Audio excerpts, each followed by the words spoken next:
love Honey Bell Bey. You know, I used to be a high school teacher, and there is a certain kind of person who understands what it means to devote your own life to the well-being of young people who are in need and sometimes aren't even able to articulate their own need. So what do you do when in the stage of life there is no Likert scale that vacillates between familiar, kind of sort of familiar?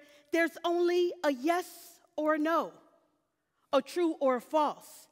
And all of the falses and all of the no's have been blackened out, and all you have is a yes. When all you have is a yes, you will realize that no matter how far you've been stretched, you will still be resilient. Oh, Miss Honey is, she is one of the most giving and one of the toughest people I know. Her conviction of purpose is undoubtedly one of the strongest that I've ever seen. She has such a dedication that extends well into her personal life. This is her life, and it's so admirable, and the results she gets through this constant 24/7 nurturing of these young men is just astounding. Those results are lifelong for them.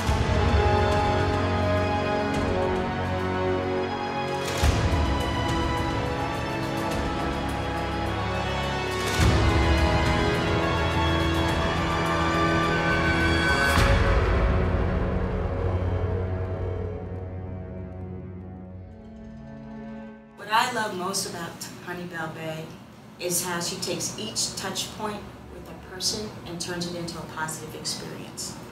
Whether it's here or across the globe, Honey has the ability to empower others. She has a nuanced approach to people, and as a result, people leave with positive impact. And as a result of that, the world is genuinely a better place. I have your victory already carved out in heaven. 66 have been written, but your life is book 67. Can't you read it? You stood the test of time when others thought surely you would lose your mind. If you weep any longer, that will be your only crime. Why you worried about the past when I already redeemed the time? Look at where you used to be. You didn't think there could be any more sorrow, but now when joy is needed, they come to your bank to borrow. You are every woman, but you have to continue to let that vision grow. And if it hasn't happened for you yet, take a look at the seeds you sow.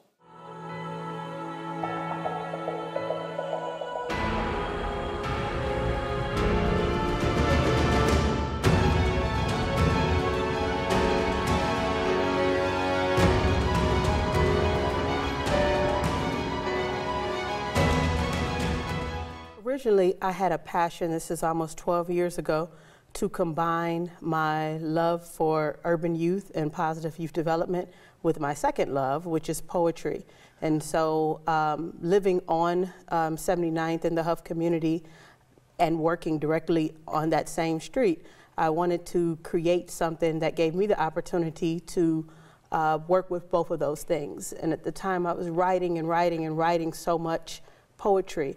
I wanted to see if the young men would come in and write with me, and felt the same way about some of the social ills that were going on in our community at that time. First of all, let me just say how much I admire her and the work that she does with the distinguished gentlemen and in this community. We were able to have the distinguished gentlemen to come and perform in front of a National Urban League audience.